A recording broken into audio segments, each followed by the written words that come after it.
क्या हुआ जब 355 सालों बाद अमरनाथ गुफा में दर्शन दिए शेषनाग ने, जिसको देखकर भगवान शिव के भगत धन्य हो गए। भोलेनाथ के हिम शिवलिंग के साथ साथ शेषनाग के दर्शन भक्तों को मोक्ष प्राप्ति का अनुभव देते हैं। आज के इस वीडियो में अमरनाथ गुफा के कई रहस्यों के बारे में जानेंगे, जिसे सुनकर आपके होश उड़ जाएंगे। दोस्तों, भगवान शिव के सच्चे भक्त कमेंट बॉक्स में जय अमरनाथ जरूर लिखें और द डमरू यूट्यूब चैनल पर नए हो तो चैनल को सब्सक्राइब जरूर करें। इस घटना की शुरुआत लखनऊ शहर से होती है, जहां पर विनोद और कविता नाम के दो पति पत्नी रहते थे। 55 वर्ष की उम्र में विनोद और कविता ने अमरनाथ यात्रा करने का निर्णय लिया। कहा जाता है कि इसी गुफा में भगवान शिव ने माता पार्वती को अमर होने का रहस्य बताया था। 6 पड़ाव में होने वाली अमरनाथ यात्रा इतनी आसान नहीं होती, जिसमें विनोद और कविता सबसे पहले पड़ाव में पहुंचे, जिसका नाम है पहलगाम। कहा जाता है कि किसी समय में भगवान शिव माता पार्वती को अमर कथा सुनाने के लिए किसी गुप्त स्थान को ढूंढ रहे थे, तो सबसे पहले उन्होंने नंदी को इसी स्थान पर छोड़ा था। जिस स्थान पर महादेव ने नंदी को छोड़ा, उस स्थान को पहलगाम कहा जाता है और इसी स्थान से अमरनाथ की यात्रा प्रारंभ होती है। यात्रा को आगे करते हुए विनोद और कविता चंदनवाड़ी पहुंचे। कहा जाता है गुप्त स्थान के तलाश में भगवान शिव ने दूसरे पड़ाव यानी चंदनवाड़ी में पहुंचे और इसी स्थान पर भगवान शिव ने अपनी जटाओं से निकालकर चंद्रमा को छोड़ा था और इसी के साथ अपने माथे से चंदन और बबूत को भी यहीं पर छोड़ा था। तब से यह जगह चंदनवाड़ी के नाम से प्रसिद्ध है और भक्तों के लिए पवित्र धाम भी है। यहाँ की मिट्टी का माथे पर तिलक लगाकर विनोद और कविता आगे की यात्रा पर रवाना हो गई। विनोद और कविता यात्रा करते हुए आगे पिस्सू घाटी पर पहुंचे।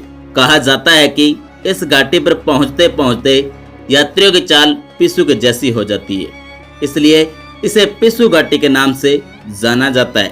इस घाटी तक पहुंचते पहुंचते विनोद और कविता की हालात बहुत खराब हो चुकी थी, परंतु अब जो चौथा पड़ाव आने वाला था उसका इंतजार उन्हें बेसब्री से था। चौथे पड़ाव का नाम है शेषनाग झील। दरअसल इसी स्थान पर भगवान शिव ने गले से सर्प को उतारा था। इस झील की आकृति भी नाग के जैसी है। कहा जाता है कि 24 घंटे में एक बार शेषनाग इस झील में दर्शन देते हैं, इसलिए इसे शेषनाग झील कहा जाता है। विनोद और कविता भगवान शेषनाग का दर्शन करना चाहते थे, इसलिए उन्होंने इस झील के किनारे अपना कैंप लगा लिया। वो कहते हैं ना, भगत सामान्य आंखों से भगवान के दर्शन नहीं कर सकते, परंतु उस दिन भगवान ने विनोद और कविता की भक्ति की लाज रख ली और मुश्किल से शेषनाग भगवान ने नदी में उनको दर्शन दिए। विनोद जी बताते हैं, उनका आकार बहुत बड़ा था, उनके 6 मुख थे। उनकी चमत्कारिक आभा हमें बहुत प्रभावित कर रही थी। उस समय उनके पास जाना तो संभव ही नहीं था, क्योंकि कई लोग तो उनकी फुंकार से डर कर भाग गए। विनोद और कविता ने उन्हें साष्टांग दंडवत प्रणाम किया और यात्रा के इस पड़ाव को पार करके आगे की यात्रा पर रवाना हो गए। यात्रा का अगला पड़ाव था महागणेश पर्वत। हरे और भूरे रंग का यह पर्वत महागणेश पर्वत या फिर गणेश टॉप के नाम से भी जाना जाता है। कहा जाता है कि यात्रा के दौरान भगवान शिव ने इसी पर्वत पर गणेश जी को बिठा दिया था। इस पड़ाव के बाद विनोद और कविता आगे की यात्रा पर रवाना हो गई। इस पड़ाव को पार कर विनोद और कविता इस यात्रा के आखिरी पड़ाव पर पहुंचे। इस छठे और आखिरी पड़ाव को 5 तरनी के नाम से जाना जाता है।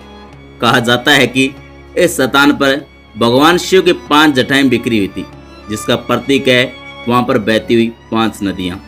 इस आखिरी पड़ाव को पार कर कुछ दूर और यात्रा करने के बाद विनोद और कविता को 20 फुट लंबी, 30 फुट चौड़ी और 15 फुट ऊंची गुफा में भगवान शिव के प्राकृतिक शिवलिंग के दर्शन हुए, जिसके बाद विनोद और कविता ने बहुत मुश्किलों से अमरनाथ गुफा की यात्रा पूर्ण की और बाबा बर्फानी के दर्शन भी किए। दोस्तों, अमरनाथ गुफा के दर्शन करना आसान नहीं है। कहा जाता है जिनके रोम रोम में शिव बसे हैं, सिर्फ वो ही यात्रा को पूर्ण कर पाते हैं।